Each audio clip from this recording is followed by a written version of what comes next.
Good morning, welcome to YK big debate.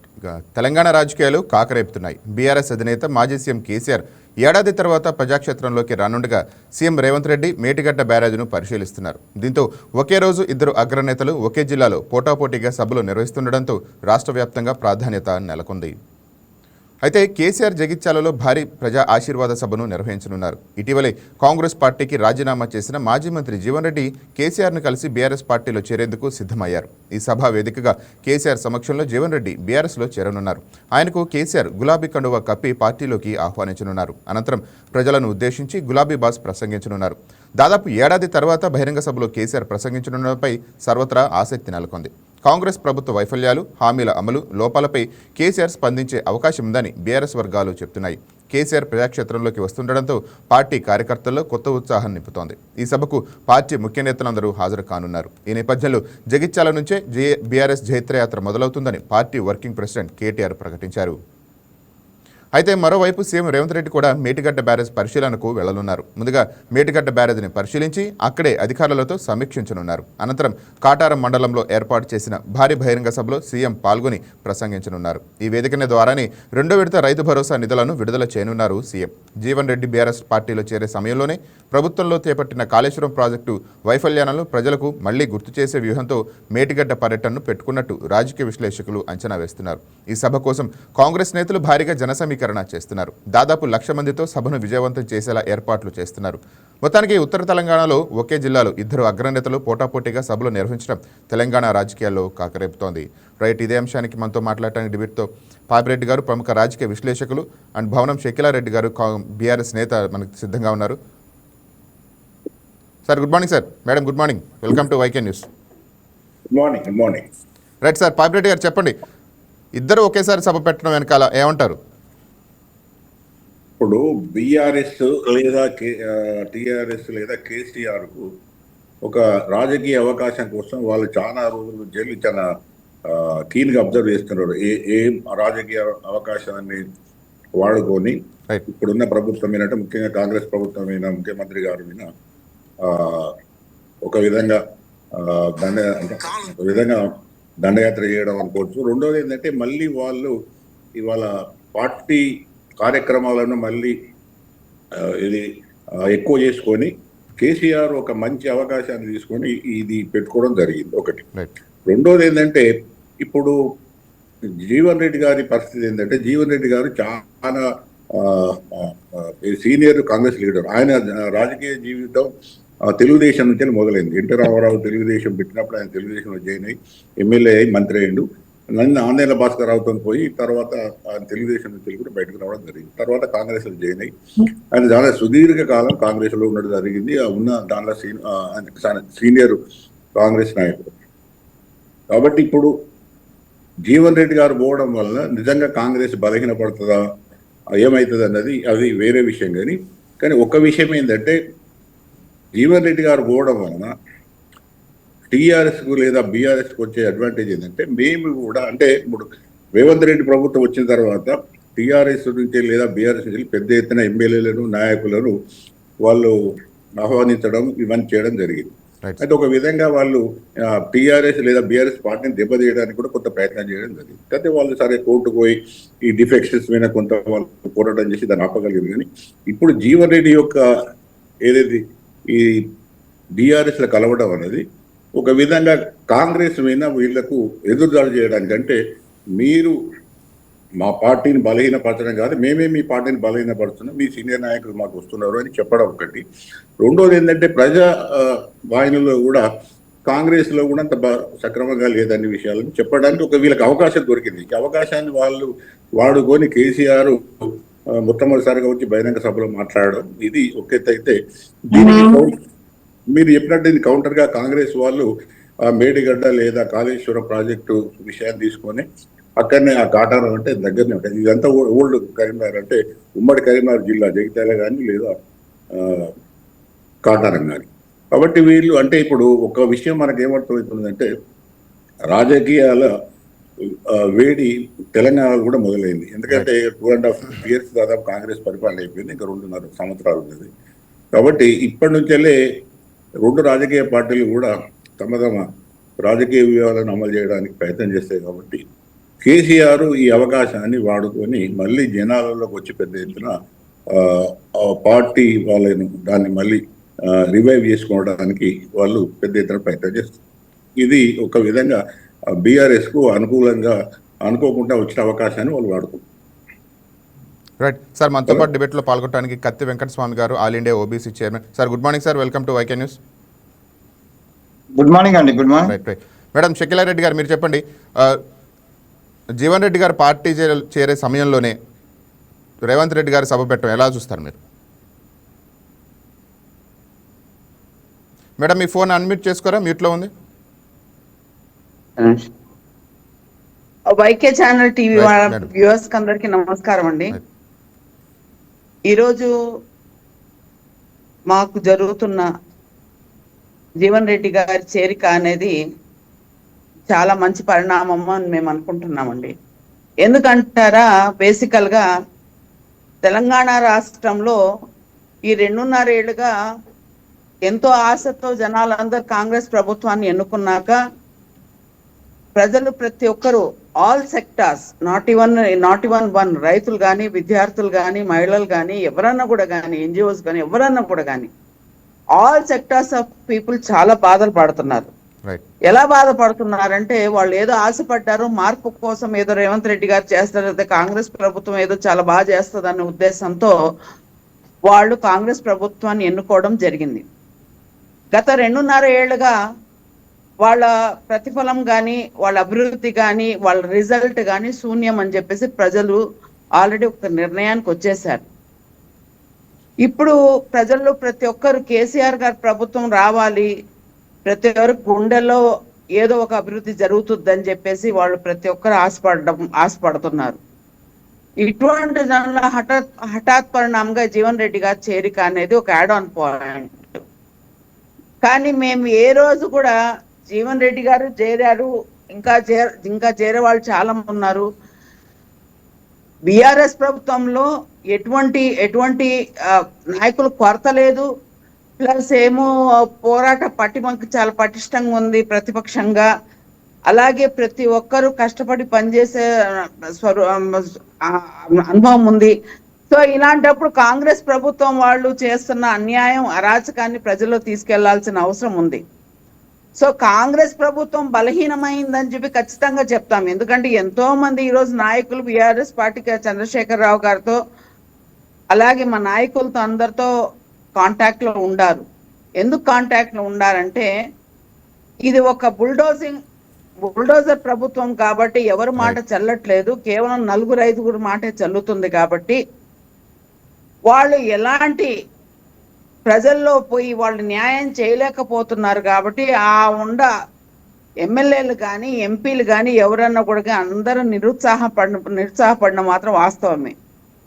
వాళ్ళు ఇచ్చిన గ్యారంటీలు 6 గ్యారంటీలు, 420 హామీలు అటర్ ఫెయిల్యూర్ అయిపోయింది. కాబట్టి ఈరోజు ప్రజల్లో ఎమ్మెల్యేలు ఎవరన్నా కూడా కానీ పోయి సమాధానం చెప్పలేని దుస్థితిలో ఉండారు. కాబట్టి ప్లస్ రెండోది, ముఖ్యమంత్రి గారు రేవంత్ రెడ్డి గారు ఎవరికి యాక్సెస్ లో లేరు కాబట్టి, ఎవరికి చేరువలో లేరు కాబట్టి, సో ఇలాంటివన్నీ పరిణామాలు కానీ చూస్తుంటే బీఆర్ఎస్ ప్రభుత్వానికి మళ్ళీ మంచి రోజులు వచ్చాయని చెప్పేసి మేము ఖచ్చితంగా చెప్తాం. ఎందుకంటే కేసీఆర్ గారి నాయకత్వంలో తెలంగాణ ప్రజలు ప్రతి ఒక్కరూ హర్షించదగ్గ అభివృద్ధి చేశారు. ప్రతి ఒక్కరికి ఎన్నో పథకాలు ఇచ్చారు. రైతు బంధు ఇచ్చారు, రైతు బీమా ఇచ్చారు, కళ్యాణ్ లక్ష్మి ఇచ్చారు, షాదీ ముబారక్ ఇచ్చారు, మహిళలకి కేసీఆర్ కిట్ ఇచ్చారు. ఇలా ఎన్నో పథకాలు ప్రభుత్వంలో ప్రతి ఒక్కరికి చేరే విధంగా ఈరోజు డైరెక్ట్లీ ఆర్ ఇండైరెక్ట్ లబ్ధి పొందారు. కానీ ఈ రోజు చూస్తుంటే ఈ వాక్యూమ్ 2.5 ఇయర్స్కే జనాలందరూ ఎందుకన్నా కాంగ్రెస్ ప్రభుత్వాన్ని ఎన్నుకున్నామా, ఎందుకన్నా ఈ రేవంత్ రెడ్డి గారిని మనం భరిస్తున్నామా, ఈ హైడ్రా ఒకటి, మూసి ఒకటి అనాలోచితంగా, అర్థరహితంగా ఈరోజు ప్రజల్లో ఉన్న కష్టాలు కూడా తెలుసుకోకుండా కేవలం ఆయన కుర్చీ కాపాడుకోవడానికి, కేవలం ఆ కష్ట నష్టాలని చూసుకోవడానికి, కేవలం 4 మంత్రులు మాట చెల్లుతూ ఢిల్లీలో మన్నలు పొందడానికే చేస్తున్నారు. కానీ తెలంగాణ ప్రజలు ఇంతమంది ఆత్మ బలిదానం చేస్తూ చావు నోట్లో తలకాయ పెట్టిన కేసీఆర్ గారు తెచ్చిన తెలంగాణ సాధనకి ఆయన ఈ రోజు తెలంగాణ 2 ఏళ్లలో 20 ఏళ్ళు వెనక్కి వెళ్ళిందని చెప్పడంలో ఏమాత్రం సంశయం లేదని నేను చెప్తున్నాను. సో జీవన్ రెడ్డి గారి చేరిక అనేది మీరు అడిగిన ప్రశ్నకు నేను సమాధానం చెప్తాను. ఒక సీనియర్ నాయకుడు, తను ఇంత అనుభవజ్ఞుడు, ఇంత పటిష్టంగా నాయకత్వం ఉన్న నాయకుడిని ఈరోజు కాంగ్రెస్ ప్రభుత్వం వదులుకుందంటే అది ప్రజల్లో ఎటువంటి సూచనలు ఇస్తారో ఒకసారి మనం ముందర ఆలోచించాలి. ఎందుకంటే జీవన్ రెడ్డి గారు యాక్చువల్గా వాళ్ళు పొమ్మని లేక పొగబెట్టారు. గతంలో కూడా ఉన్న సీనియర్ నాయకులందరినీ అలాగే చేశారు. ఈరోజు జీవన్ రెడ్డి గారు కూడా అదే తోవలో తీసుకొచ్చారు. కాబట్టి మేమేమంటున్నామంటే ఆయన అందరినీ సీనియర్స్ అందరినీ లైన్ క్లియర్ చేసేసి ఆయన ఏక్ నిరంజన్ లాగా ఉండాలని, ఆయన ఒక్కడే అక్కడ రాజ్యం ఏలాలని, ఆయన మాట చెల్లాలని, సీనియర్స్ గాని ఉంటే ఆయన మాట చల్లదని, తర్వాత ఏమో వీళ్ళందరూ ఒక్కటైపోతే సీనియర్స్ అందరు ఇప్పుడు శ్రీధర్ రెడ్డి కానీ, లేకపోతే బట్టి విక్రమార్క కానీ, ఉత్తమ్ కుమార్ రెడ్డి గారు కానీ, ఇట్లా చాలా మంది ఎవరో కొంచెం స్ట్రాంగ్ ఉండే లీడర్స్ అందరిని పక్కన జరిపేస్తే ఆయన దారి చాలా సులభతరం అవుతుందని చెప్పేసి ఈరోజు రేవంత్ రెడ్డి గారు అలా చేస్తున్నారని నేను అనుకుంటున్నానండి. ఎందుకంటే ఈరోజు జగిత్యాలలో జరుగుతున్న మీటింగు కేసీఆర్ గారు ఎప్పుడన్నా కూడా కానీ వాళ్ళకి కావాల్సిన టైం మనం ఇవ్వాలి. కాబట్టి ఆయన ఎన్నుకున్న కొత్తల్లోనే మన ప్రజా సమస్యల మీద మనం పోరాడలేం. కాబట్టి కొంచెం టైం ఆయనకి ఇచ్చినాక ఆయన పరిపాలనలో ఏమన్నా లోటుపాట్లు ఉంటే ఖచ్చితంగా మనం చెప్పాలనుకున్నాము. ఆయన పీరియడ్ అయిపోయింది. సో ఇప్పుడు ప్రజల్లో కేసీఆర్ గారు రావడం నేను చెప్పాను, తెలంగాణ పోరాట యోధుడు మళ్ళీ బయటకు వచ్చి ప్రజల్లో ఏం చెప్తారా అనేది అందరూ ఈ కళ్ళతో ఎదురు చూస్తున్నారండి. ఈ రోజు జగిత్యాల మీటింగ్ 100% సక్సెస్ అవుతుంది. అదే కోలో చాలా మంది ఈరోజు బీఆర్ఎస్ పార్టీలో చేరడానికి చాలా మంది సిద్ధంగా ఉన్నారు, కాంటాక్ట్ లో ఉన్నారు. సో మొన్న వాళ్ళ చేస్తున్న కుటిల రాజకీయాలకి 10 మంది ఎమ్మెల్యేలను తీసుకొని వాళ్ళని డిఫెక్షన్, ఇప్పుడు సార్ చెప్పినట్టు డిఫెక్షన్ లా ఉంది కాబట్టి కోర్టుకు వెళ్ళేటో ఆపాం. కానీ ఇటువంటి వాళ్ళు అభివృద్ధి మీద కాన్సన్ట్రేట్ చేయకుండా కుట్రలు కుతంత్రాలు చేస్తూ వాళ్ళందరూ నిర్వీర్యం చేస్తూ ఏదో బీఆర్ఎస్ పార్టీని ఎటు కాకుండా చేయాలన్న ఉద్దేశం ఉన్నారు. కాబట్టి ఈ రోజు అది బూమ్రాంగ్ అయ్యి వాళ్ళకే తగిలిందని నేను చెప్తున్నానండి. సో మాకు జీవన్ రెడ్డి గారు చేరతారు, ఇంకా చాలా మంది చేరతారు. మళ్ళీ కేసీఆర్ గారి నాయకత్వాన్ని ప్రతి ఒక్కరు కోరుకుంటున్నారు. కాబట్టి ఖచ్చితంగా బీఆర్ఎస్ ప్రభుత్వం మళ్ళీ చాలా మంచి పొజిషన్ లో ఉంటుందని నేను అనుకుంటున్నానండి. రైట్ వెంకటస్వామి గారు మీరు చెప్పండి, జీవన్ రెడ్డి గారు బీఆర్ఎస్ లో చేరిక కాంగ్రెస్ కి ప్లస్సా మైనస్సా? ముందుగా ప్యానెల్ ఉన్నటువంటి పెద్దలకు, మీకు, వీక్షకులకు నమస్కారం. Good morning sir. ఇందాక టిఆర్ఎస్ పెద్దవాడ చెప్పింది, ఆమె ఎంత అవగాహన రహితంగా మాట్లాడుతుందనంటే శ్రీధర్ రెండో తెలియని పరిస్థితి. ఇక ఆమె తెలంగాణ గురించి వివరిస్తే, తెలంగాణ కష్టాల గురించి ఆమె వివరిస్తే, తెలంగాణ ప్రజల గురించి ఆమె మాట్లాడితే ఇక అది ఎంతనో వారి విజ్ఞతకే వదిలేస్తున్నాను. సరే, జీవన్ రెడ్డి గారికి నేను ఆల్ ద బెస్ట్ చెప్తున్నాను. కేసీఆర్ గారిని నేను ఆయనకంటే దగ్గరగా, అక్కడ ఉన్న పాపిరెడ్డి గారు, ఇక్కడ ఉన్న కత్తెంకర స్వామి, కేసీఆర్ గారి యొక్క వ్యవహార శైలి, కేసీఆర్ యొక్క రాజకీయ ఊహాలు దగ్గరగా తెలిసిన వాళ్ళం మేము. So this is the last day for the celebration for Jeevan Reddy. Congress పార్టీలో ఆయన ఉన్నంత కాలం మాకు బాధాకరమే. జీవన్ రెడ్డి గారు ఇలాంటి ఒక సీనియర్ నాయకుడు మా పార్టీని విడవడం మేము బాధపడుతున్నాం, కానీ ఆందోళన చెందలేము. కాంగ్రెస్ పార్టీ ఒక సముద్రం, చాలా మంది వస్తుంటారు వెళ్తుంటారు. నేను అనుకోవడము, మా దగ్గర కేశవరావు గారు అని ఒక ఆయన వచ్చి చేరిండు. ఆయన చేరితే మాకు ఎంత ఉపయోగమో, కేశవరావు గారు అని ఈ మధ్య చేరితే ఆయనకు ఒక పెద్ద పొజిషన్ కూడా ఇచ్చింది మా వాళ్ళు. కేశవరావు గారు వచ్చి కాంగ్రెస్ పార్టీలో చేరితే మాకు పార్టీకి ఎంత ఉపయోగమో, ఇవాళ జీవన్ రెడ్డి గారు పోయి అక్కడ చేరుతాడు, అంతే ఉపయోగం. పెద్ద ఫరక్ పడేదేం లేదు. రాజకీయంగా ప్రత్యర్థులు మారుతారు. సంజయ్ ప్లేస్ లో జీవన్ రెడ్డి ప్లేస్ లో సంజయ్ మారుతారు తప్పితే పెద్దగా అక్కడ జరిగేది వనగూడేది సరే. ఒక రాజకీయ పక్షంగా ఎవరు చేరుతామన్నా వాళ్ళు చేర్చుకోవడం అనేటువంటిది వాళ్ళ వ్యూహంలో ఒక భాగం. ఇలా వృద్ధ జంబూకం బయటకు వచ్చి చిలక పలుకులు పలికితే ప్రజలు నమ్మడానికి సిద్ధంగా లేరు. రైట్. 10 సంవత్సరాలు, ఒకటి కాదు, 2 కాదు, 10 సంవత్సరాలు తెలంగాణ ప్రజలు పెడితే తోటి ఆంకాపూరితమైనటువంటి ఒక పాలన, అరాచకమైనటువంటి పాలన, ప్రజాస్వామ్య వ్యవస్థలన్నించి విధ్వంసం చేసినటువంటి పాలన. చాలా చెప్తున్నారు అవి ఇచ్చినాం ఇవి ఇచ్చినాం. చాలా అంతకుముందు ఉన్నటువంటి కాంగ్రెస్ ప్రభుత్వం కూడా, అంతకుముందు ఉన్నటువంటి తెలుగుదేశం ప్రభుత్వం కూడా సంక్షేమ పథకాలు చాలా పెట్టింది. శతకోట్లింగాల్లో ఈయన బోర్లింగం అందరు పెడితేనే ఉంటారు సంక్షేమ పథకాలు. ఇప్పుడు మేము సంక్షేమ పథకాలు అనేటువంటి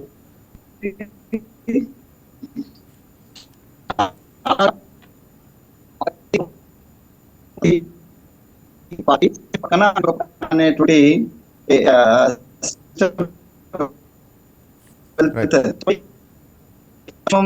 మేము చేసేటువంటిది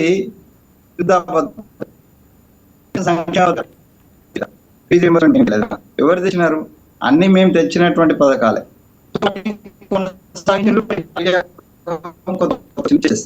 కానీ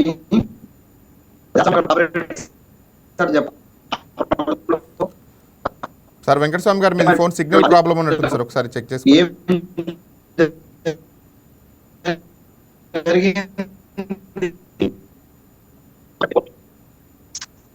రైట్ సార్, పాపిరెడ్డి గారు మీరు చెప్పండి.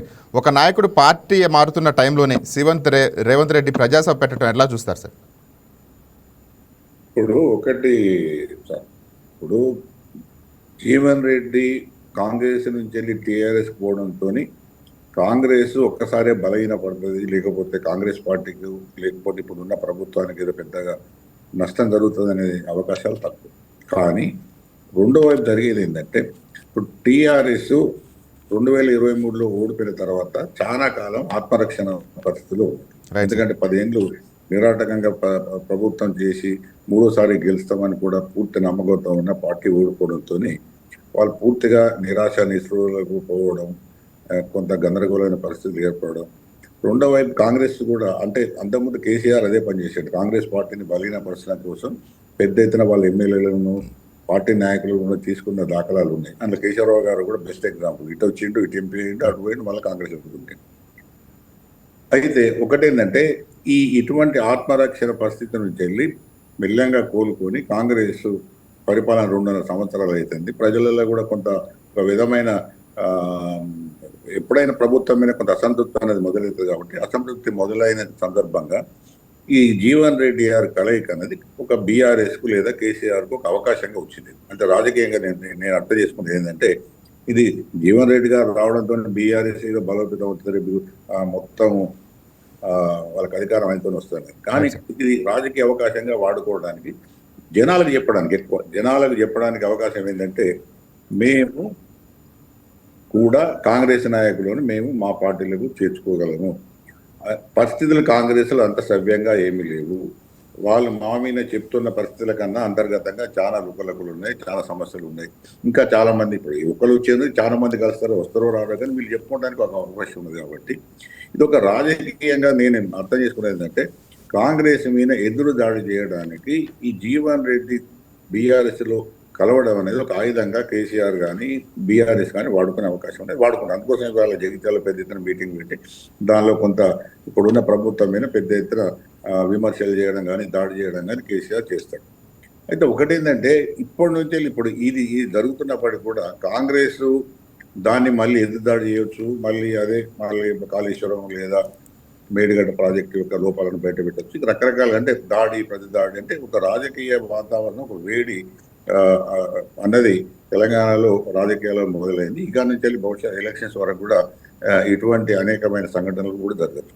అయితే ఒకటి ఏంటంటే, ఇక్కడ కాంగ్రెస్ కానీ బీఆర్ఎస్ కానీ, ఇప్పుడు కాంగ్రెస్ ప్రభుత్వం ఇప్పుడు ఆ మేడం చెప్పినట్టు కాంగ్రెస్లో అన్ని లోపాలు ఉన్నాయా, ఉంటే నిజంగానే ప్రజలు రాబోయే ఎలక్షన్స్లో కాంగ్రెస్కు ఓటేసే అవకాశం తక్కువ ఉంటుంది. అట్లా కాకుండా కాంగ్రెస్ పరిపాలన బాగా ఉన్నది, అది ప్రజలకు దగ్గరగా ఉన్నది, ప్రజలు వాళ్ళు కోరుకున్న పరిపాలన కొంత మేర కన్నా కాంగ్రెస్ ప్రభుత్వం లేదా రేవంత్ రెడ్డి గారు ముఖ్యమంత్రిగా ఇవ్వగలుగుతున్నారంటే వాళ్ళకి అవకాశం ఉంటుంది. కానీ ఇప్పుడు చూస్తున్న కొన్ని అంశాలలో ప్రభుత్వం ఇప్పుడు 2.5 సంవత్సరాల తర్వాత వాళ్ళు ఏవైతే ఈ 6 అంటే ఇప్పుడు జనాలలో మాట్లాడుతున్న మాట నేను చెప్తున్నాను, నా సొంత మాట అది. జనాలలో జరుగుతున్న ఒక విధమైన టాకు లేదా ఈ రకరకాల జనాల నుంచి వస్తున్న అభిప్రాయం ఏంటంటే కాంగ్రెస్ ప్రభుత్వం ఏదైతే 6 వాగ్దానాలు చేసి అధికారంలోకి వచ్చిందో ఆ వాగ్దానాలను పెద్ద ఎత్తున నిలబెట్టుకోలేదు. ఇప్పుడు దానిలో బెస్ట్ ఎగ్జాంపుల్ ఏంటంటే ఇప్పుడు రైతు బంధు అనేది టీఆర్ఎస్ లో ఉంటే లేదా బీఆర్ఎస్ లో ఉంటే రైతు భరోసా అని వీళ్ళన్నారు కాంగ్రెస్ లో. అది ఆ స్కీము టీఆర్ఎస్ గవర్నమెంట్ లో 100% సక్సెస్ఫుల్ అయింది. మిగతా స్కీమ్స్ ఎక్కడ ఫెయిల్ అయినా కూడా అది వాళ్ళు ఎంత ఆర్థిక ఇబ్బందులు ఉన్నా కూడా టీఆర్ఎస్ ప్రభుత్వం ఈ టీఆర్ఎస్ అందాం ఇంకా బీఆర్ఎస్ పక్క పెడదాం, ఆ ప్రభుత్వం కొంత ఈ అమలు చేసి కొంత చేయగలిగింది. కానీ కాంగ్రెస్ ప్రభుత్వం వచ్చిన తర్వాత ఈ రైతు భరోసా అంటే ఇది పెద్ద విషయం, అన్ని రైతులకు సంబంధించినది, దాదాపుగా కొన్ని లక్షల కుటుంబాలకు సంబంధించిన స్కీము ఎందుకో కాంగ్రెస్ ప్రభుత్వం సరిగా అమలు చేయలేదు. మళ్ళీ ఇవాళ ఏదో మేడిగడ్డ నుంచి వెళ్ళి మళ్ళీ మేము రైతు బంధు అంటే అది ఒక విధంగా రాజకీయంగా ఇచ్చినట్టుగా రైతులకు ఇచ్చినట్టుగా జనాలు అనుకుంటలేరు. కాబట్టి కాంగ్రెస్ ప్రభుత్వము బీఆర్ఎస్ మీద ఎదురుదాడి చేయడం ఇదంతా కూడా ఒక విషయమైనప్పుడు కూడా వాళ్ళు పరిపాలన పరంగా ప్రజలకు వాళ్ళు ఇచ్చిన హామీలు కానీ పరిపాలన కానీ మిగతా అభివృద్ధి అంశాలు కానీ ప్రజాక్షేమం కానీ ఇవన్నీ కూడా కరెక్ట్గా ఉంటే ఇది ప్రతిపక్షాలు చేసే ఆరోపణలకు బలం ఉండదు. కానీ ఇప్పుడు ఏం జరుగుతుందంటే స్లోగా కాలం గడుస్తున్న కొద్దీ కాంగ్రెస్ ప్రభుత్వం మీద కూడా కొంత తీవ్రమైన ఒక అసంతృప్తి అనేది బయలుదేరింది. అది రాబోయే కాలంలో అది పెద్ద ఎత్తున ఎక్కువ పరిస్థితి కూడా కనబడుతుంది. ఎందుకంటే అంతర్గతంగా కాంగ్రెస్ లో కూడా చాలా అసంతృప్తులు ఉన్నాయి. అది వెంకటస్వామి గారు ఒప్పుకోకున్నది వాస్తవం. తర్వాత రెండోది ఏంటంటే అనేక విషయాలలో అటు పార్టీ అంతర్గతంగా ఉన్న సమస్యలు, ప్రజలకు ఇచ్చిన వాగ్దానాలు రెండు చూసుకున్నప్పుడు కొంత కాంగ్రెస్ ఆత్మరక్షణలో ఉన్నట్టు కనబడుతుంది. కాబట్టి రాబోయే కాలంలో ముఖ్యమంత్రి గారు ఇవన్నీ తట్టుకొని ప్రజలకు దగ్గరై ప్రజలకు బాగా మేలు చేసి ముందుకు పోతాడా, అది అంటే రాబోయే కాలంలో ఈ ప్రభుత్వ పరిపాలన తీరుతెన్నులు కాంగ్రెస్ కు దాని పరిస్థితి నిర్ణయిస్తాయి. అపోజిషన్ గా వీళ్ళు ఏ విధంగా ప్రజలను ఆకట్టుకుంటారు, ఏ విధంగా ముందుకు పోగలుగుతారు. అంతకుముందు 10 సంవత్సరాల పరిపాలనలో కాంగ్రెస్ బీఆర్ఎస్ లేదా టీఆర్ఎస్ కేసీఆర్ గారి ముఖ్యమంత్రి దాని పాలన కూడా అనేకమైన వైఫల్యాలు, లోపాలు, అనేకమైన ఆరోపణలు చాలా పెద్ద ఎత్తున రావడం జరిగింది. కాబట్టి వాటికి ప్రజల దగ్గరికి పోయి ఏం సమాధానం చెప్తారు? మేము తప్పు చేయలేదు, కరెక్ట్ చేసామని చెప్తారా? చెప్తే ప్రజలు కూడా ఇంత మేరకు స్వీకరించడానికి సిద్ధంగా ఉన్నారు. అయితే ఇక్కడ జీవన్ రెడ్డి అనే సీనియర్ నాయకుడు రావడం వల్ల జరిగింది ఏంటంటే మొన్న నేను 2023 రాజకీయాలలో జరిగిన మార్పు ఏంటంటే మొట్టమొదటిసారిగా నేను ఎలక్షన్లో బాగా పాల్గొన్నప్పుడు నేను కాంగ్రెస్ తరఫున జరిగింది. రెడ్డి కమ్యూనిటీ అనేది మొట్టమొదటిసారిగా టీఆర్ఎస్ కాంగ్రెస్ పెద్ద సపోర్ట్ చేయడం జరిగింది.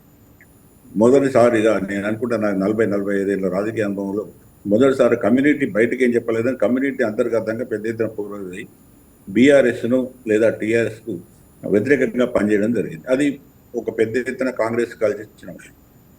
కానీ ఇవాళ ఆ కమ్యూనిటీ కూడా నేను ఆ కమ్యూనిటీలో కాబట్టి అంతర్గతంగా నాకు ఏం జరుగుతున్నది, ఆ కమ్యూనిటీలో కూడా ఒక విధమైన తీవ్ర అసంతృప్తి, నిరాశ, ముఖ్యంగా ముఖ్యమంత్రి మీద నమ్మకం తగ్గిపోవడం అనేది జరుగుతుంది. కాబట్టి రాబోయే కాలంలో మరి ఇవన్నీ పరిణామాలు తీసుకున్నప్పుడు మరి రాజకీయ వాతావరణం ఎటు తిరుగుతుంది, ఏం జరుగుతుంది అనేది రాబోయే కాలంలో ప్రజలే నిర్ణయిస్తారు. ఒకవేళ ప్రభుత్వం బాగా ఉంటే మంచి చేస్తే ప్రజలు ప్రభుత్వం తరపున ఉంటారు, లేదంటే ప్రతిపక్షం వైపు ఉంటారు. రైట్ మేడం, మీరు చెప్పండి. బీఆర్ఎస్ బహిరంగ సభ పెట్టిన నాడే మేడిగడ్డ సందర్శించి గత ప్రభుత్వం జరిగిన లోపాలను ప్రజలకు విశ్లేషించే క్రమంలో సీఎం రేవంత్ రెడ్డి మరో సభ పెడుతున్నారు, దానిపైనే ఉంటారు. ఇక్కడ వాస్తవాలు కానీ మాట్లాడుకుంటే పాపిరెడ్డి గారు చెప్పింది చాలా కరెక్ట్. ఎందుకంటారా, బేసిక్ వచ్చిందేమంటే ఆశతో మనం రేవంత్ రెడ్డి గారి కాంగ్రెస్ ప్రభుత్వాన్ని ఎన్నుకున్నాక ఈరోజు కాంగ్రెస్ ప్రభుత్వం వాళ్ళు చేస్తున్న అరాచక ప్రభుత్వాన్ని జనాలలో చాలా అసంతృప్తి వచ్చిన మాట వాస్తవమే. ఇటువంటి అరాచక ప్రభుత్వం ఇంకెన్నాళ్ళు అనేది ప్రజల్లో వ్యతిరేకత కూడా వచ్చింది. ప్రజాస్వామ్యంలో ప్రజల కోసం ప్రజల చేత అనేది ఆలోచించాలి, కానీ ఒక్క మనిషి చేసే నిర్ణయాల మూలంగా యావత్ తెలంగాణ బాధపడుతుందనే విషయం చాలా బాధాకరం. ఈ రోజు వచ్చి చూస్తే మాత్రం సార్ చెప్పింది ఏమంటే ఈ రోజు వాళ్ళు ఇచ్చిన వాళ్ళు ఇచ్చిన గ్యారెంటీలు కానీ 400 అది ప్రతి మాట్లాడుకుంటారు. ఎందుకంటే ప్రభుత్వం ఏదో ప్రజల్లో మాట్లాడతారని జీవితాల్లో ఏదైనా వేస్తారనే ఉద్దేశంతో వాళ్ళకి కాంగ్రెస్ ప్రభుత్వాన్ని ఎన్నుకోండి. కానీ ఇప్పుడు చూస్తే మాత్రం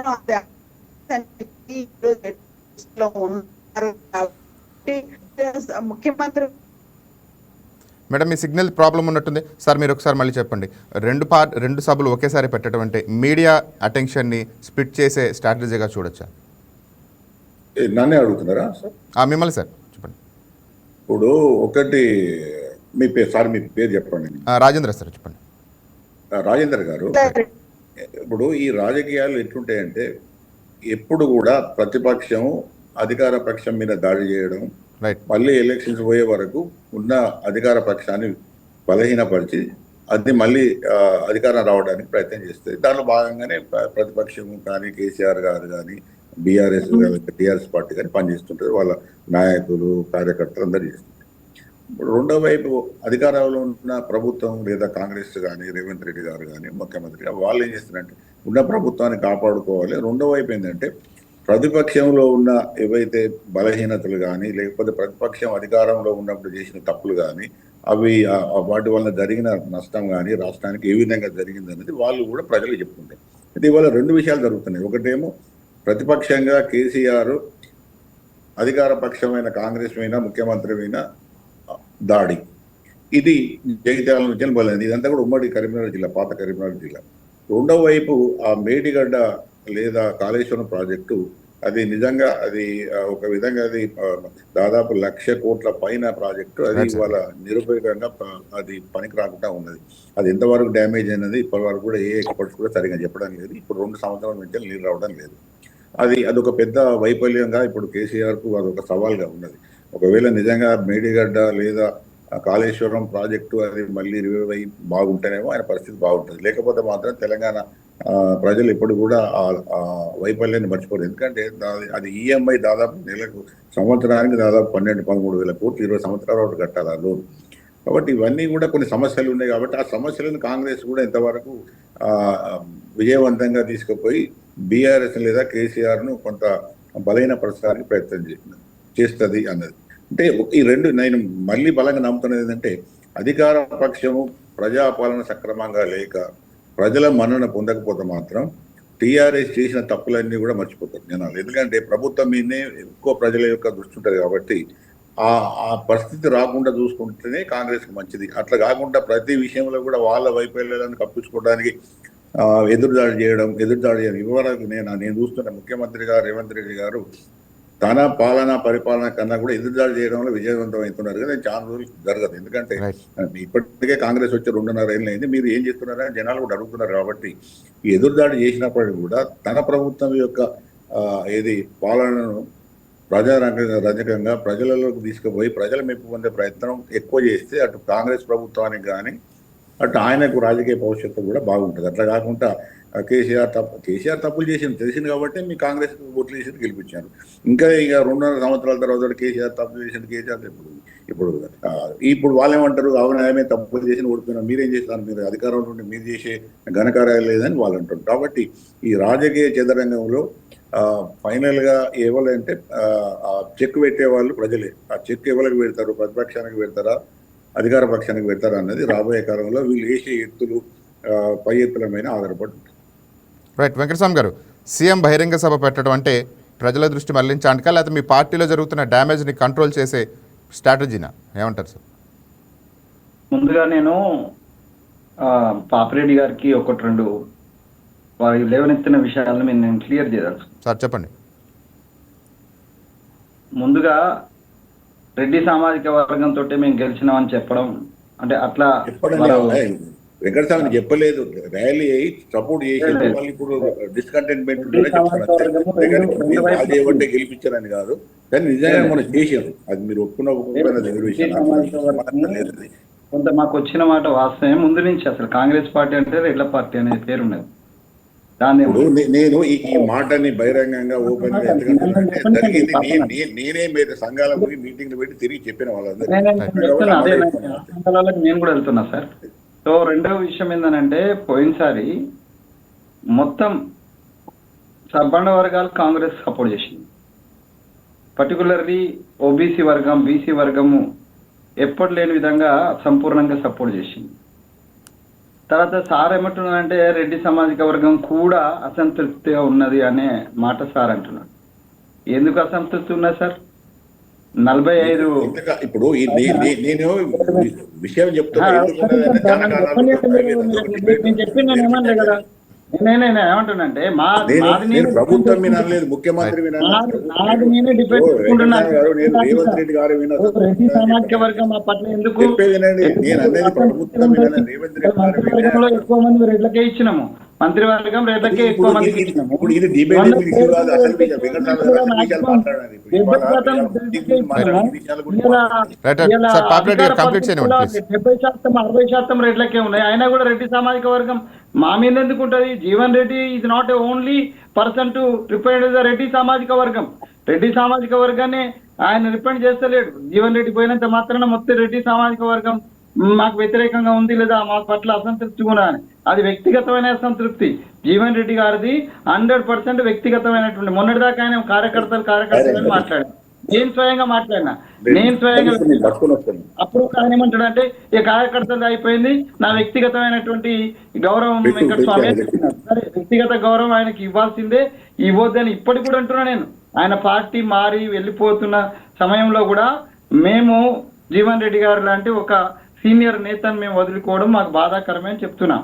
కానీ అది ఒక్కటే మాకేదో అశనిపాతం అవుతుంది అనేటువంటిది కూడా ఏం లేదు. నేను ఇంతకుముందు చెప్పిన వదులుకోవద్దని చెప్పిన మా అధిష్టానాన్ని కూడా నేను చాలా గట్టిగా చెప్పిన. ఆయనకు ఏదైతే ఆయన లేవనెత్తున్న విషయాలను ఆయనే చాలా విషయాలు సైద్ధాంతిక విషయాలు లేవనెత్తినాడు. ఆ సందర్భంగా నేను చెప్పిన May 4th వరకు ఎలక్షన్కి సంబంధించిన రిజల్ట్ ఉన్నాయి సార్. అధిష్టానం నన్ను పంపించింది, కొద్దిగా ఓపిక పట్టండి, May 4th రిజల్ట్స్ వస్తాయి. ఈ 4 రాష్ట్రాల ఎలక్షన్ అయిన తర్వాత మనం మాట్లాడదాం సార్, స్వయంగా ఖర్గే గారు మీతో కూర్చొని మాట్లాడతామని చెప్పినారు. ఆయన సాటిస్ఫై కాలేదు, ఆయన ఇష్టం, ఆయన వెళ్ళిపోయినాడు. సో ఇవాళ నేనేమంటున్నా అంటే ఒక చిన్న మా వైపు నుంచి చిన్న స్ట్రాటజిక్ మిస్టేక్ ఏందనంటే, పాపిరెడ్డి గారు అన్నట్టుగా మా పాజిటివ్స్ చెప్పుకుంటే మంచిది నెగిటివ్స్ కంటే. ఇక నెగిటివ్స్ ఎన్ని రోజులు చెప్తాం? కేసీఆర్ గారు తప్పులు చేసిన అనేది చాలా స్పష్టము, ప్రజలంతా నమ్మినారు కాబట్టి మాకు అధికారం ఇచ్చినారు. సో కాబట్టి ఇప్పుడు ఇంకా కేసీఆర్ గారి తప్పుల గురించి ఎంచుకోవాల్సినటువంటి అవసరం అయితే లేదు. అనవసరంగా జగిత్యాల సభకు ఎగ్జైట్ అయిపోయి మా పార్టీ సంబంధించి మా ముఖ్యమంత్రి గారు అనవసరంగా ఎగ్జైట్ అయిపోయి ఆయన కౌంటర్ మీటింగ్ పెడుతుండొచ్చు, కానీ ఇది స్ట్రాటజీగా కరెక్ట్ కాదని నా ఉద్దేశము. దాంతో ఏదో డైవర్షన్ పాలిటిక్స్ అయితే అనేటువంటిది కూడా తప్పే. ఎందుకంటే మీడియా చూస్తున్నది, సమాజం చూస్తున్నది. కేసీఆర్ గారు వచ్చి రేపు ఆడ ఏ సభలో ఏం మాట్లాడతారో అది రాస్తారు, అంటే రేవంత్ రెడ్డి గారు మేడిగడ్డకు పోయి ఏం చెప్తారో అది కూడా రాస్తారు. దానివల్ల రాజకీయాలు పెద్దగా మారతాయని నేను అనుకోవటం లేదు. కానీ ప్రభుత్వము నిజంగానే పాజిటివ్ యాంగిల్లో వెళ్తే మంచిగా ఉంటుందనే పాపిరెడ్డి గారి యొక్క సలహాన్ని నేను 100% తీసుకుంటున్నా. Instead of going for that మేము ఏం చేయలేదు అంటున్నారు. మేము ఏం చేయలేదు అంటున్నారు.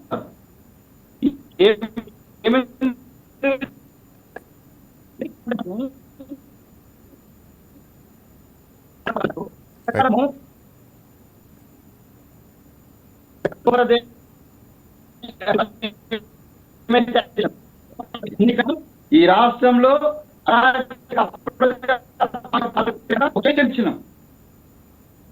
అదే ఇంకా ధనాన్ని కూడా బ్యాన్ చేసినటువంటి ప్రభుత్వం నుంచి బ్యారికేడ్లు పెట్టుకొని హోం మంత్రికి కూడా ఇంటర్వ్యూ అయినటువంటి ముఖ్యమంత్రిని చూసినాము. అట్లాంటి చోట ఇవాళ ప్రజలలో కలిసిపోయే ముఖ్యమంత్రిని చూస్తున్నాం, ప్రజల్లో కలిసిపోయేటువంటి మంత్రులను చూస్తున్నాం, ప్రజల్లో కలిసిపోయేటువంటి కాంగ్రెస్ నాయకులను చూస్తున్నాం. ఒక స్వేచ్ఛను చూస్తున్నాం. అందరూ తమ నిరసన వ్యక్తం చేయాల. చాలా మంది, చాలా సంఘాలు, ఈ సంఘాలు పాపిరెడ్డి గారికి బాగా తెలుసు, ఇంత పెద్ద చాంతాడంత పొరుగున్నటువంటి సంఘాలు, ప్రజా సంఘాలు కావచ్చు, లేదా ఉద్యోగ సంఘాలు కావచ్చు, లేదా కార్మిక సంఘాలు కావచ్చు, ఎవరు 10 ఏళ్లలో మాట్లాడడానికి ధైర్యమే చేయలేనటువంటి పరిస్థితి. విద్యార్థి సంఘాలు కావచ్చు. సో అట్లాంటిది అలా ప్రతి ఒక్కరూ తమకున్నటువంటి అసంతృప్తిని వ్యక్తం చేసేటువంటి ఒక స్వేచ్ఛను కాంగ్రెస్ ప్రభుత్వం ఇచ్చింది. రేవంత్ రెడ్డి కాదు, కాంగ్రెస్ ప్రభుత్వం ఇచ్చింది. రేవంత్ రెడ్డి ఒక్కటి నిర్ణయం కానే కాదు. ఇది ఏమైనా ప్రాంతీయ పార్టీ కాదు, లేకపోతే కుటుంబ పార్టీ కాదు. రేవంత్ రెడ్డితో పాటు మంత్రివర్గం ఉంటది, మా అధిష్టానం ఉంటది. నాలాంటి నాయకుడు ప్రత్యక్షంగా గవర్నమెంట్ లేకుండా సలహా ఇవ్వగలిగేటువంటి స్వేచ్ఛ ఉంటది. కాబట్టి కాంగ్రెస్ ప్రభుత్వం రావడం అంటేనే ప్రజల ప్రభుత్వం వచ్చినట్టు లెక్క. అది ఇక్కడైనా అక్కడైనా, కేంద్రమైనా ఇక్కడైనా ప్రజలకు కొంత స్వేచ్ఛ దొరుకుతుంది అనేది. ప్రజలు తమకు కావాల్సింది డిమాండ్ చేస్తారు, తమకు రాని దానికోసం నిరసన వ్యక్తం చేస్తారు. ఆ నిరసన శాంతియుతంగా ప్రజాస్వామికంగా వ్యక్తం చేసేటువంటి పూర్తి స్వేచ్ఛనిచ్చింది. కాబట్టి మేము తెలంగాణ ఉద్యమంలో కొట్లాడిన ఉద్యోగస్తులు అయ్యండి. ఆ పాపిరెడ్డి గారు, ఈ కత్తి వెంకట స్వామి తెలంగాణ ఉద్యమంలో ఫోర్ ఫ్రంట్ లో ఉండి కొట్లాడినాం. ఎట్లా కొట్లాడినాం? కాంగ్రెస్ అనేటువంటి పార్టీకి స్వేచ్ఛ ఇచ్చేటువంటి ఆదత్ ఉన్నది. ఆ ఆదత్ కారణంగానే అదే 10 సంవత్సరాల్లో కోదండరాం లాంటి ఇల్లు అది తలుపులు బద్దలు కొట్టి అరెస్ట్ చేసినటువంటి దౌర్భాగ్య స్థితి టిఆర్ఎస్ యొక్క మేడం గారు మాట్లాడుతున్నారు. మాది అరాచక పాలన. ఎక్కడమ్మా అరాచక పాలన? మాది, మీది అరాచక పాలన. దాన్నే ఆమె దోహరాయిస్తున్నది. అరాచక పాలన అనేటువంటిది కేసీఆర్ 9.5 సంవత్సరాలు. దాన్ని ఆమె మర్చిపోలేక అరాచక పాలన అంటుంది. కానీ ఇది ప్రజాస్వామిక పాలన. అందరూ మీతో సహా, ప్రతిపక్షాలతో సహా, ముఖ్యమంత్రి గారు స్వయంగా అసెంబ్లీ సాక్షిగా అనేక సార్లు చెప్పినారు. అనుభవజ్ఞుడైనటువంటి కేసీఆర్ గారు వచ్చి సలహాలు ఇస్తే మేము తీసుకుంటాము, మమ్మల్ని సజెస్ట్ చేయండి. అది మూసి విషయం కావచ్చు, హైడ్రా విషయం కావచ్చు, ఇంకే ప్రాజెక్ట్ చేసినా అడుగుతగడం కావచ్చు, సలహా ఇవ్వండి అని చెప్పినాము. సలహా ఇస్తే సిద్ధంగా ఉన్నామని ముఖ్యమంత్రి రేవంత్ రెడ్డి గారు చెప్పిన విషయాన్ని మర్చిపోవద్దు. మా పిసిసి అధ్యక్షుడు మహేష్ కుమార్ గౌడ్ గారు అనేక సందర్భాలు ప్రతిపక్షాన్ని సమయంతో మీరు సలహాలు ఇవ్వండి, మేము సిద్ధంగా ఉన్నామని చెప్పిన విషయాన్ని మర్చిపోకూడదు. దేశంలో రాహుల్ గాంధీ నేతృత్వంలో మేము మాకెంతో ఓబీసీలకు సంబంధించి జిన్కి ఆవాది ఇతనా భాగీదారి అనేటువంటి నినాదం తెలంగాణలో పనిచేసింది. బీసీలంతా కాంగ్రెస్ వెనుక నడిచినారు. మేము మాలాంటి వాళ్ళకి టికెట్లు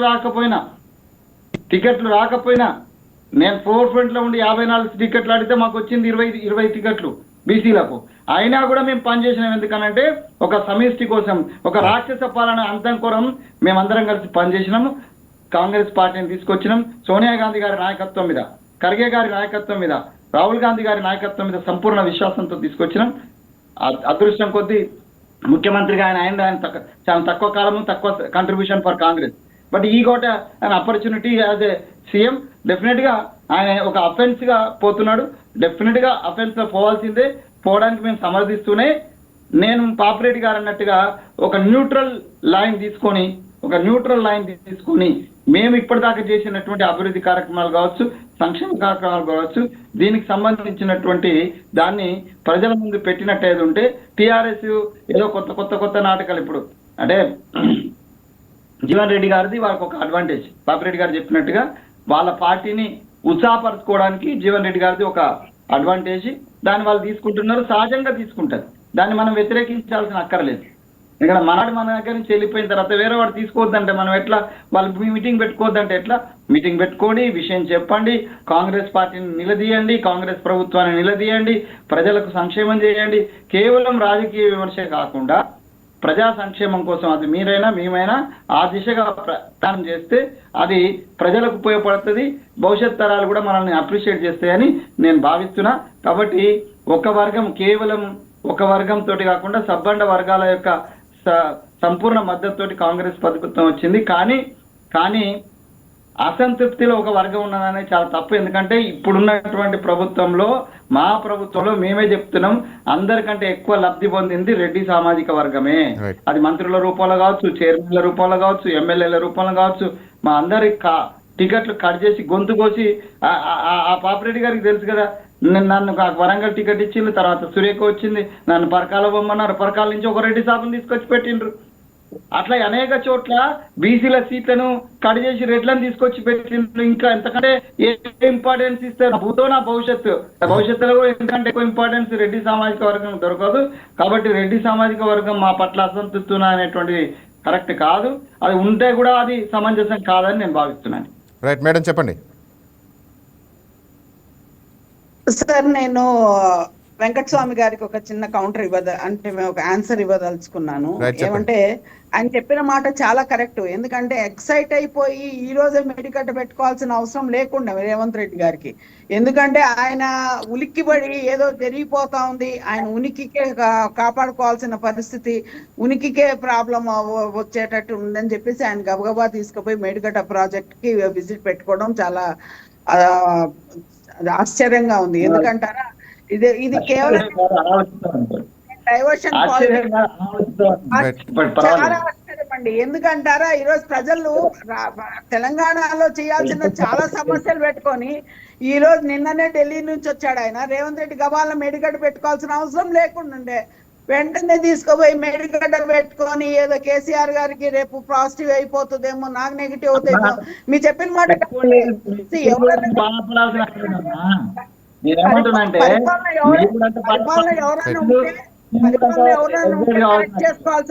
కరెక్ట్ చేసుకోవాల్సిన అవసరం ఉంది. కరెక్టే, మీరు చెప్పిన సలహా కూడా ఆయన తీసుకోవాలి. ఎందుకంటే మీరు అన్నారు హోమ్ మినిస్టర్ కే అపాయింట్మెంట్ ఇవ్వలేని వాళ్ళు, ఇంకా అదే ప్రాబ్లం ఇప్పుడు కాంగ్రెస్ లో ఉంది. ఎందుకుందంటే ఈ రోజు మినిస్టర్స్ కూడా బయటకు వచ్చి ఎన్నో మాటలు అనుకుంటున్నారు. ఎందుకంటే వాళ్ళకే అవకాశాలు లేవు, ముఖ్యమంత్రి గారితో మాట్లాడే అవకాశం లేదు. ముఖ్యమంత్రి గారిని కలిసి ఒక కోటరీ తయారైంది, ఆ నలుగురితోనే మేము కలవాలి, ఆ నలుగురితో మాట్లాడాలని. నేను చెప్పేది తప్పు అయితే పబ్లిక్ పల్స్ తీసుకోమని చెప్పండి, ప్రజల నాడి తెలుసుకోమని చెప్పండి. మరీ ప్రాబ్లం అయితే మారువేషంలో వెళ్ళమని చెప్పండి. ప్రజల్లో తెలంగాణలో ఏం జరుగుతుంది, తెలంగాణలో ఎంత ఎంత సుపరిపాలన ఇస్తున్నారు కాంగ్రెస్ ప్రభుత్వం అని. రెండోది వచ్చింది ఏమంటే ఎంత స్వేచ్ఛ ఉందంటే మీకు ఒక ఆశ్చర్యమైన విషయం చెప్పదలుచుకోండి. మీకు కూడా తెలిసిందే ఓపెన్ గానే, ఎంత స్వేచ్ఛ అంటే అధిష్టానం నిమ్మకి నీరెత్తినట్టు ఉంది మీ అధిష్టానం ఢిల్లీలో కూర్చొని. ఎందుకంటే ముగ్గురే ముఖ్యమంత్రులు ఉన్నారు కాబట్టి వాళ్ళకి ఏదో లోపల అండర్స్టాండింగ్ ఉంది కాబట్టి ఆ రేవంత్ రెడ్డి గారు ఏం చేసినా ఒక పక్క చట్టసభలో చూస్తేమో మోడీ గారితో రాహుల్ గాంధీ ఫైట్ చేస్తారు, ఆయన చాలా విషయాలలో మోడీ గారిని విమర్శిస్తున్నారు. ఈయనేమో ఢిల్లీలో ఉండి ఇదే బీజేపీ వాళ్ళతో ఈయన పోయి బ్రేక్ఫాస్ట్లు పోయి లంచ్లు పోయి చట్టాపట్టలు వేసుకొని ఆయన అలయబలయం చేసుకుంటున్నాడు. ఇది ఎంత స్వేచ్ఛ అంటే మీలో ఎంత స్వేచ్ఛ అంటే ఇట్లా ముడిపెట్టొద్దమ్మా, ఎంత స్వేచ్ఛ అంటే ఎంత స్వేచ్ఛ అంటే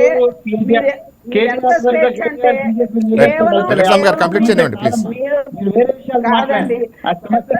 మీరు ఒకసారి వినాలి, వెంకటస్వామి గారు నేను మాట్లాడినప్పుడు నేను మాట్లాడలేదు. ఎంత స్వేచ్ఛ అంటే మీకు అది పాలసీ డిసిషన్ కాదు, పాలసీ కాదు, అది పాలసీ మీద ఏమన్నా కాదండి. అధిష్టానం కళ్ళు మూసుకుంది, ఎందుకంటే రేవంత్ రెడ్డి గారికి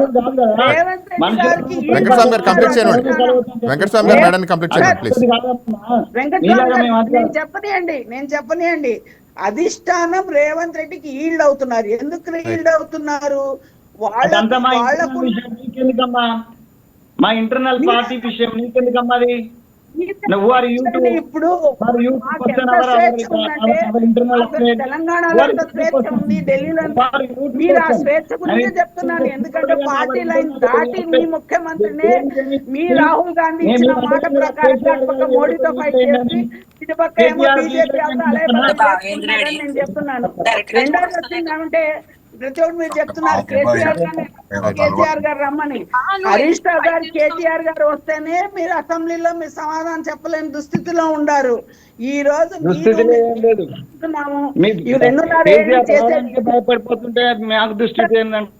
లేదండి, 2.5 ఏళ్ళు టైం ఉంది కాబట్టి మేమేమంటున్నాము, మీరు సత్పరిపాలన ఇవ్వండి, ప్రజల మన్నలు పొందండి, ప్రజలకు ఉపయోగపడే పథకాలు ఇవ్వండి, మీరు ఇచ్చిన వాగ్దానాలు చేయండి అని చెప్తున్నామే తప్ప మేమేం కాంగ్రెస్ ప్రభుత్వాన్ని దించేస్తామో లేకపోతే ఇంకోరు వస్తామో అని.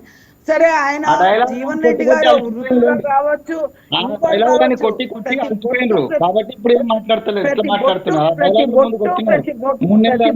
నీళ్లు ఒక చుక్క నీళ్లు కూడా ఉపయోగపడుతుంది కాబట్టి ప్రతి మనిషి కూడా ఒక పార్టీకి ఉపయోగపడతారు కాబట్టి జీవన్ రెడ్డి గారు రావడం మేమైతే చాలా స్వాగతం పలుకుతున్నాము. చాలా మంచి పరిణామం మేము అంటున్నాము. నేను ఇప్పుడు అనేది మీకు ఒకటే చెప్తున్నాను వెంకటస్వామి గారు, ఈ రోజైనా కూడా కానీ తెలుసుకోమని చెప్పండి. ప్రజల్లో ఏం జరుగుతుంది, ఎంత వాక్యూమ్ ఉంది, ప్రజలకి ఎంత బాధపడుతున్నారు, ఎంత మంది ఎన్ని రకాలుగా కష్టపడుతున్నారు అనేది ముఖ్యమంత్రి గారు పోయి చూసుకోవాలి. ఊరికే ప్రతిపక్షాన్ని బుల్డోజ్ చేయడం అదే కాదు. మీకు ఇచ్చిన కుర్చీని చేసుకొని మీకు మంచి పరిపాలన ఇవ్వండి అని మేము అంటున్నాము. ఇంకా మీకు 2.5 ఏళ్ళు టైం ఉంది కాబట్టి మీరే చెప్పారు ఏం చెప్పారు, బీఆర్ఎస్ ప్రభుత్వం వాళ్ళు చేసిన తప్పులు ఎప్పుడు చెప్పుకుంటుంటే పోదు, మీకు ఇచ్చిన అవకాశాన్ని మీరు ఉపయోగించుకొని మీరు చేయండి, చేయకపోతే మిమ్మల్ని కూడా ప్రజలు క్వశ్చన్ చేస్తారని. అదే నేను అంటున్నాను, ఆ క్వశ్చన్ చేసే దుస్థితి తెచ్చుకోకుండా మీరు ఇచ్చిన వాగ్దానాలు పూర్తి చేయండి. మీరు ప్రజల్లో చేయాల్సిన పథకాలన్నీ అందించండి, మహిళలు ఉద్యోగాలు ఇవ్వండి. అలాగే పాజిటివ్ గానే తీసుకుంటాం. అదే కరెక్టేనండి, పాజిటివ్ గా మీరు ఇచ్చినా కూడా పాజిటివ్ గా తీసుకుంటున్నాం మేము. ఎందుకంటే ఇవన్నీ యాక్చువల్ గా అప్పటికప్పుడు మనం కరెక్ట్ చేసుకొని మనం ముందుకెళ్ళాలని కోరుకుంటున్నాం. తప్పేం లేదు దానిలో ఒకరికొకరు ఈగోస్టిక్ క్లాషెస్ ఏమి ఉండకూడదు. కాబట్టి నేనేమంటున్నానంటే ఈ రోజు డైవర్షన్ పాలిటిక్స్ కోసం అని చెప్పి గబగబా ఆయన మేడిగడ్డ వెళ్లకుండా హైదరాబాద్ లో ఉన్న సమస్యలు చూసుకొని అందరికి అందుబాటులో ఉండి, ఈ రోజు మీ ముఠా తగాదాలు లేకుండా, మీ లొసుగులు లేకుండా, మీ లోపల మీకున్న కక్షలు కారుణ్యాలన్నీ పక్కన పెట్టుకొని మీరు తెలంగాణ ప్రజలకు అందరికీ మీరు ఏం చేయాలనేది చేయాల్సిన అవసరం ఉందని చెప్పేసి నేను చెప్తున్నానండి. రైట్, వెంకటస్వామి గారు చెప్పండి.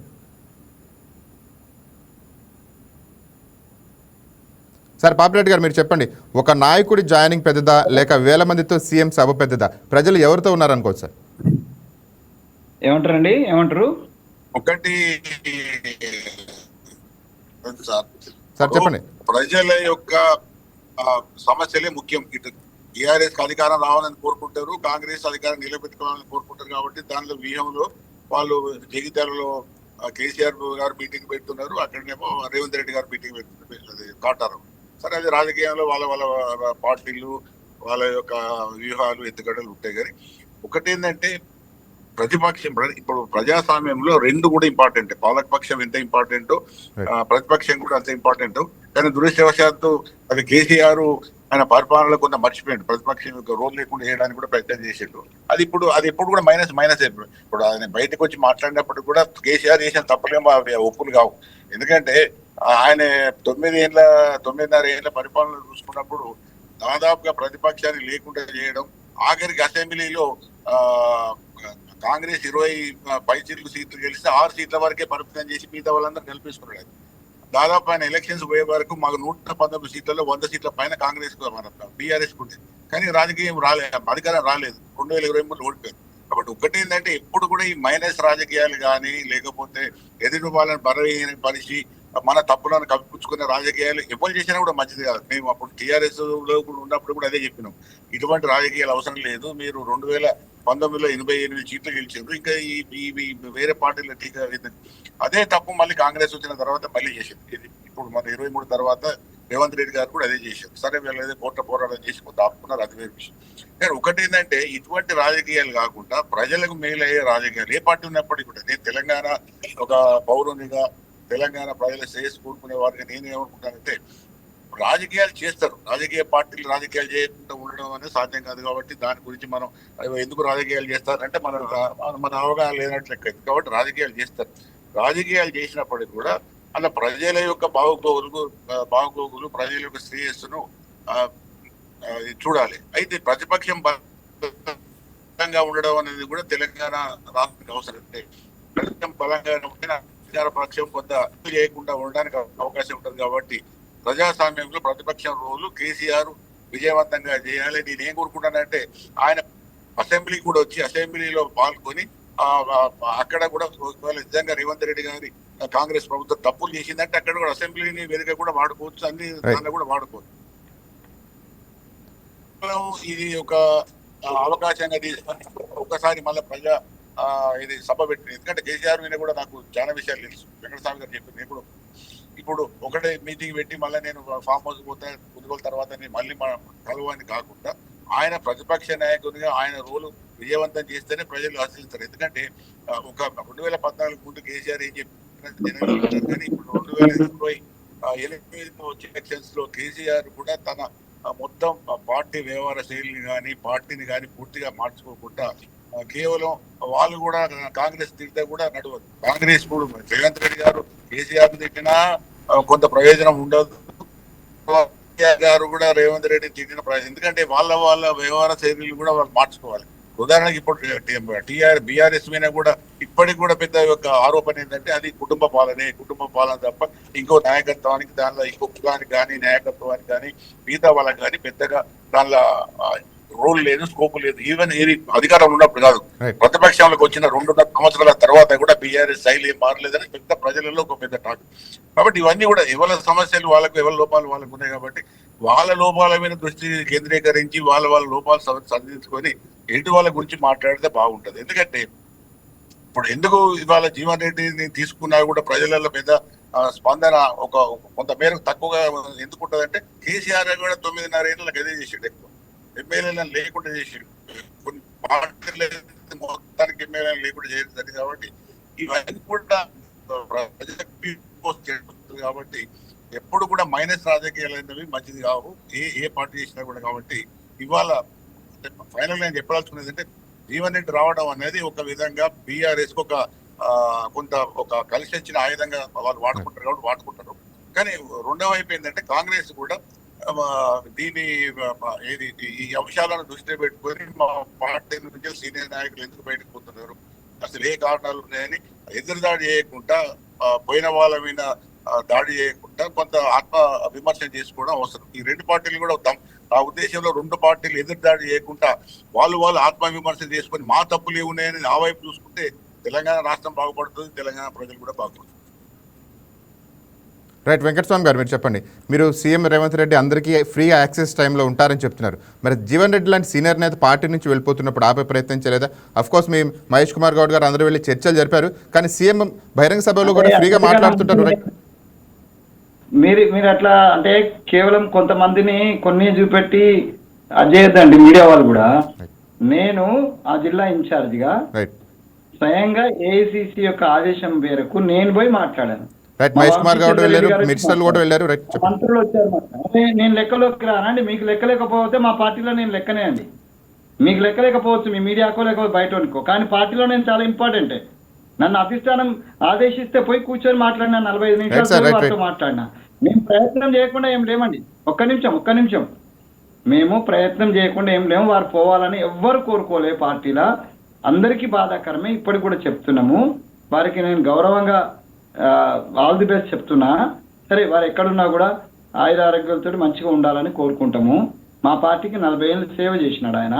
ఇప్పుడు ఆయన బయటికి పోవంగానే విమర్శించేటువంటి కుసంస్కారం నేనైతే కాదండి. మా పార్టీలో ఇంకెవరైనా మాట్లాడొచ్చు, కానీ నేనైతే ఆ కుసంస్కారాన్ని కాదు. నేను డెఫినెట్ గా ఆయన 40 సంవత్సరాలు మా పార్టీకి సేవ చేసినాడు. అది టీఆర్ఎస్ ఇప్పుడు అక్కడ ఉన్నటువంటి నాయకులు అక్కడ వచ్చి ఎటు కాకుండా ఉన్నాడు. కాబట్టి ఆ స్థితిలో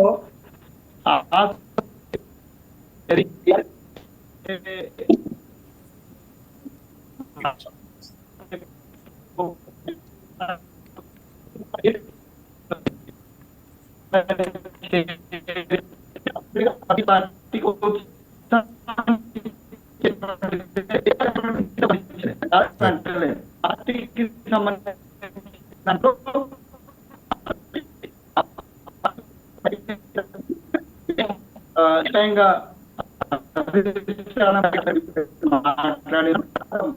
గారు, తర్వాత మా లక్ష్మణ్ గారు, వీళ్ళందరూ బీసీ అధ్యక్షులు రెడ్డి గారు ఇవన్నీ చేసినాం.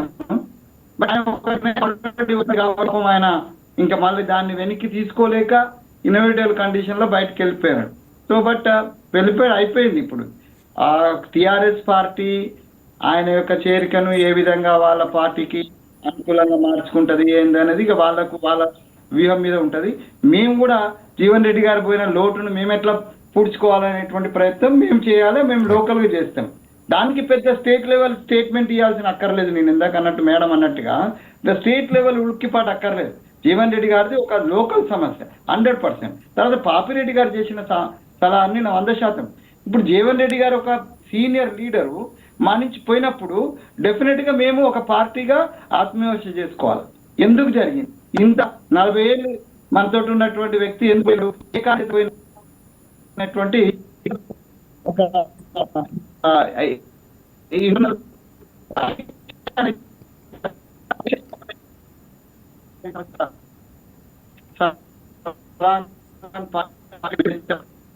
భవిష్యత్తులో కాంగ్రెస్ పార్టీ అధికారం కోసము ప్రజలకు ఏం చేయాలా, ఎట్లా చేయాలా, ఈ రెండింటిని కూడా రైట్. సమయం చేసుకొని ఆ పార్టీ నుంచి కూడా ఇబ్బందులు పార్టీలో పోకుండా ఆ పార్టీలో ఉన్న అసంతృప్తులను కూడా సంపూర్ణంగా కొలిక్కి తెచ్చేటువంటి ప్రయత్నం మేము మా పార్టీ పరంగా చేస్తామండి. ఇప్పుడు రేవంత్ రెడ్డి గారు is not final for the party right sir. And we have different layers in the party. కాబట్టి ఆ పార్టీ లేయర్స్ అన్ని కూడా ఆలోచిస్తాయి.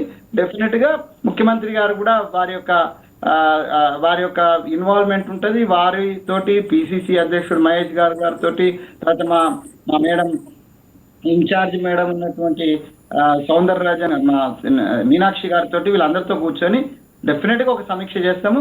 ఆ సమీక్షలో ఒక పాజిటివ్ వేలో ప్రజలకు ఉపయోగపడే విధంగా, పార్టీకి ఉపయోగపడే విధంగా మేము పాజిటివ్ వేలో వెళ్తామండి.